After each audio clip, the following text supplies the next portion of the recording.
toutes et à tous, très heureux de vous retrouver pour ce 9e numéro de Foot Academy. Eh oui, toujours un plaisir de vous retrouver pour cette émission, votre nouveau programme sur Jim Lusk, 9e émission déjà. On parle football et je vous propose tout de suite de découvrir le sommaire. Le sommaire de cette 9e émission de Foot Academy avec pour commencer le fait du jour et la victoire du LOSC dans le derby du Nord 4-0 face à Lens. Retour sur la rencontre. Notre cher Ligue 1, et oui, 7e journée du championnat de France de Ligue 1. Petit tour d'horizon des différentes rencontres. Et enfin pour terminer le Tour d'Europe, petit retour sur le week-end européen avant le début de la Ligue des Champions et de la Ligue Europa cette semaine. Et on commence donc avec le fait du jour. Et le fait du jour, c'est quoi? C'est bien évidemment le carton des Lillois face aux Lensois. La victoire 4-0 du LOSC face au Racing Club de Lens. Le derby du Nord remporté haut la main par les Dogs. Lille qui s'impose donc 4-0 face à son voisin. Et surtout, cette victoire permet aux Lillois d'être seul leader de la Ligue 1 au bout de cette 7e journée. Lille qui a fait le match qu'il fallait. En première mi-temps, il y a eu quelques difficultés à proposer son jeu. Côté lillois, mais ensuite en deuxième mi-temps ça s'est accéléré avec notamment les 2 cartons rouges en fin de match pour les Lensois. Lille s'impose 4-0 avec un très grand Jonathan Bamba. Et ouais, Jonathan Bamba, un but et 2 passes décisives dans cette affiche du haut de tableau, parce qu'avant le début de cette 7e journée, Lille était 2e à égalité avec Rennes qui était leader en termes de points, les Rennais et les Lillois étaient à égalité en termes de points, mais la différence de but était favorable aux Rennais.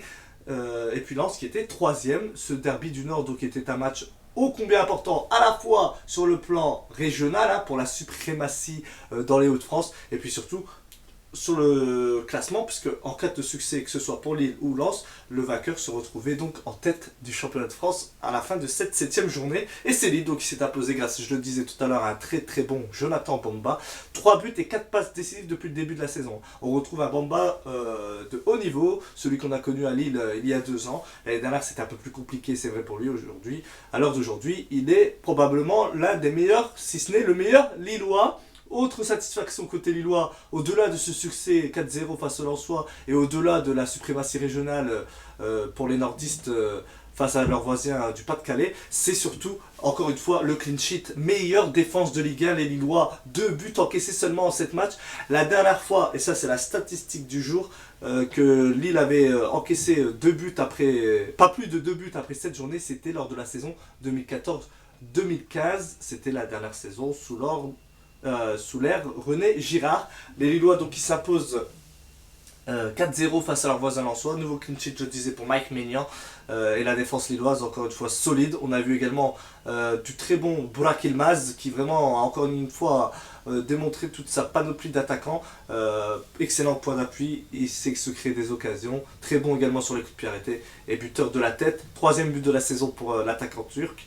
Au contraire de son partenaire d'attaque Jonathan David qui s'est démené là aussi mais qui n'a pas eu beaucoup de réussite. C'est vraiment la fausse note, ou en tout cas la note négative si je peux dire de ce derby côté lillois, c'est bien sûr le fait que Jonathan David n'a toujours pas trouvé le chemin à défiler, mais ça viendra peut-être très bientôt, et ce très bientôt c'est d'ailleurs jeudi, on le rappelle, Lille démarre sa campagne de Ligue Europa jeudi face au Sparta Prague, match important pour les Lillois pour bien démarrer dans cette compétition, et surtout voilà, les matchs vont s'enchaîner côté lillois avec 7 matchs en 3 semaines.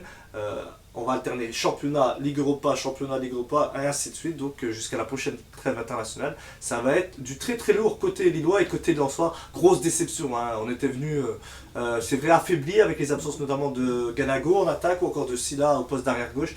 Ça s'est ressenti côté lensois, même si en première mi-temps ils n'ont pas démérité. Par contre en deuxième mi-temps ils ont totalement lâché le match, notamment avec, je le disais tout à l'heure, les 2 cartons rouges, le 2 cartons jaunes pour Jonathan Gradit, et puis le carton rouge pour le jeune Clément Michelin qui était pourtant rentré quelques minutes auparavant avant de recevoir donc ce carton rouge. Lens qui malgré tout réalise un très bon début de saison, un 5e après cette journée. On le rappelle, les Lensois sont impromus, donc ça reste positif. Mais bien sûr, ce derby du Nord qui tourne à l'avantage des Lillois, c'est une grosse déception. La dernière fois que Lille s'était imposé 4-0 face à Lens en Ligue 1, c'était en 2006, avec notamment un triplé à l'époque pour le LOSC de Peter Odemwingie, l'attaquant nigérian. Voilà, c'était le fait du jour. Lille prend la tête de la Ligue 1. Lille assume son statut de favori et son statut de club leader du nord de la France, des Hauts-de-France, et Lens qui doit à nouveau travailler et se remettre dans le bain dès la semaine prochaine en Ligue 1 pour les Lillois. Petit rappel, prochain match, c'est ce jeudi, le début de l'Europa League sur la pelouse du Sparta Prague. Après avoir parlé du derby du Nord, je vous propose tout de suite de faire un point sur les autres équipes de notre chère Ligue 1.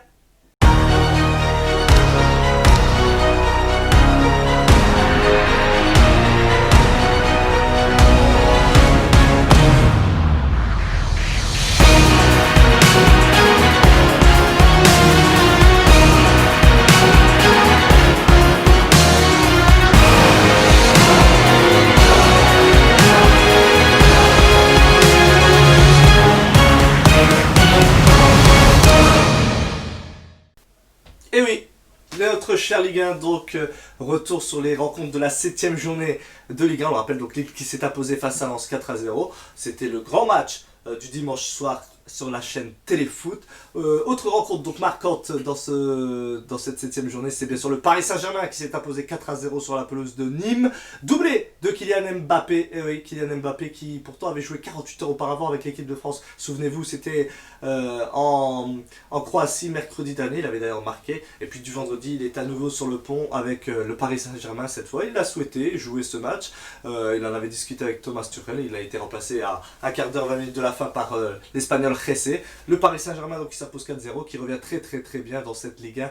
Paris est désormais seul et désormais deuxième égalité de points avec le Stade Rennais, mais le devance à la différence de but, meilleure différence de but du championnat. D'ailleurs pour le Paris Saint-Germain plus 13, la deuxième meilleure différence de but c'est pour les leaders, les Lillois qui ont eux plus une différence de but de plus 11. Paris donc qui s'impose, qui se met bien, qui se prépare bien avant le match très important face à Manchester United pour la première journée de la Ligue des Champions cette semaine au Parc des Princes. Le probable retour d'Edinson Cavani, lui qui a signé libre, on le rappelle, à Manchester, qui va peut-être refouler la pelouse du Parc des Princes, mais cette fois-ci chez l'adversaire. Autre rencontre importante en Ligue 1, c'est bien sûr l'Olympique de Marseille qui a battu Bordeaux dans ce match historique de notre championnat. Marseille qui s'est imposé 3-1 grâce à notamment un but magnifique signé Flo Thauvin, un enroulé pleine lucarne en première mi-temps, somptueux but de Florian Thauvin. L'OM qui s'impose 3-1. Bordeaux n'a pas proposé grand chose, notamment en première période.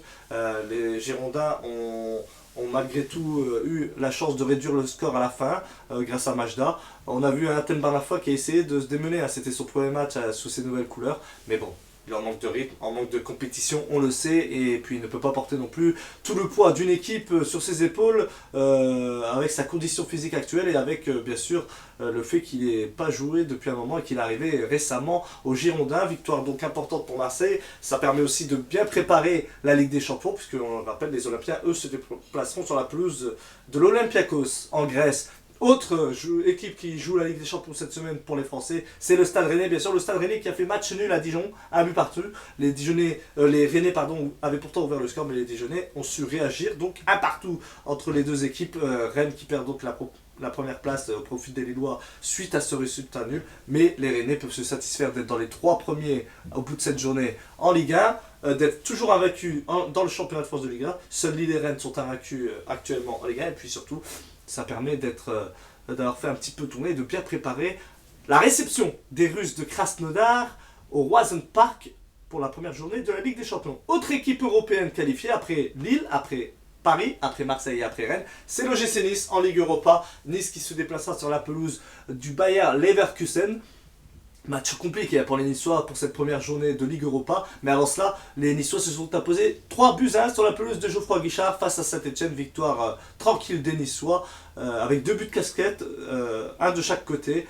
Les deux gardiens ont su faire preuve de maladresse. Pourtant, Jesse Moulin avait fait pas mal d'arrêts dans ce match, mais il faut dire que le but des Niçois, le deuxième but des Niçois est un but de gag. Voilà, il souhaite récupérer le ballon avec les mains et puis ça touche le pied de son défenseur juste auparavant. Il ne peut récupérer le ballon, ça passe devant lui et les Niçois concrétisent cela. Et puis côté Niçois, c'est Benitez qui s'était trompé, qui s'est complètement troué. Il a voulu faire une passe à son défenseur, il s'est raté. Romain Moulin récupère, centre en retrait pour Adil Aouchiche qui a marqué là un but pour les Stéphanois. Mais Je le rappelle, Nice s'impose au final 3-1, match réussi, abouti des Niçois, au contraire des Stéphanois qui commencent à retrouver le rang petit à petit. On espère que pour les hommes de Claude Puel, ça ira mieux prochainement. Et puis pour les Niçois, match important, je le disais, jeudi en Ligue Europa, mais aussi dimanche, puisque Nice recevra Lille. Grosse affiche, dimanche à 17h entre Niçois et Lillois. Voilà, c'est les principales affiches, les principales rencontres de notre 7ème journée de Ligue 1. On notera aussi la victoire de Lyon sur la pelouse de Strasbourg, 3-2. Une victoire réussie des Lyonnais. Match réussi plutôt avec une victoire à la clé pour les hommes de Rudy Garcia, ce qui permet à Lyon de retrouver la première partie de tableau du championnat. Et puis aussi à noter encore une fois la défaite du Stade de Reims sur sa pelouse face au Football Club de Lorient. Pourtant les Rémois menaient au score, mais finalement Lorient a su inverser la tendance. Dur début de saison pour les Rémois qui sont relégables, mais pour l'instant le président Rémois fait confiance à son entraîneur David Guillon. Voilà, on a fait un petit peu le tour des différentes rencontres de Ligue 1. À noter aussi le retour avec Angers de Bouffal, un partout contre Angers et Metz, ou encore la victoire de Nantes face à Brest. La 8ème journée de Ligue 1, c'est la semaine prochaine, on le disait, le week-end prochain, mais entre-temps, il y a les matchs de Coupe d'Europe qui s'annoncent importants et délicats pour nos clubs français. On sera bien sûr toujours derrière eux, tout comme les autres clubs de Ligue 1, on l'espère. La prochaine journée de Ligue 1, c'est la semaine prochaine, ce sera la 8ème. Cette semaine, les Coupes d'Europe démarrent, mais bien évidemment, avant cela, je vous propose de faire un petit tour d'Europe pour connaître tous les résultats de ce week-end.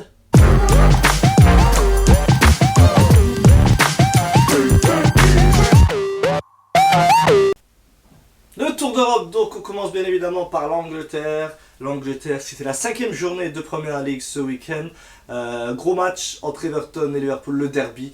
Et ça s'est terminé sur un 2 buts partout. Les Reds ont mené, Everton a égalisé, les Reds ont à nouveau mené, les Everton a à nouveau égalisé pour au final se conclure ce match sur un 2 buts partout. Un résultat qui permet à Everton de rester leader pour l'instant de la Premier League. Autre match important en Premier League, c'est la victoire de Manchester City 1-0 face à Arsenal. C'était un gros match. Arsenal qui n'a pas pu aller chercher au minimum le match nul sur la pelouse de City. Victoire 1-0 grâce à un but de Ryan Sterling pour les Citizens.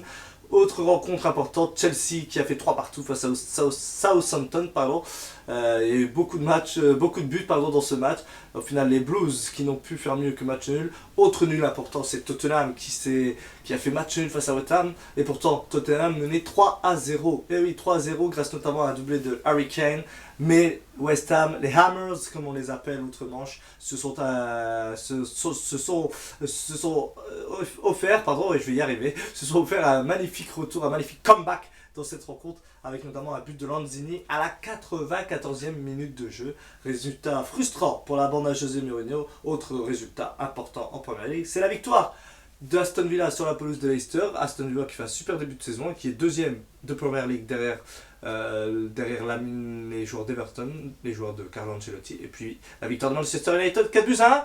Cette victoire leur fait beaucoup de bien puisque ça leur permet de se replacer et de se remettre de la gifle obtenue il y a 15 jours face à Tottenham, justement, où ils avaient perdu 6-1 sur leur pelouse à Old Trafford. En Espagne désormais, direction la Liga, et les deux favoris au titre ont perdu ce week-end.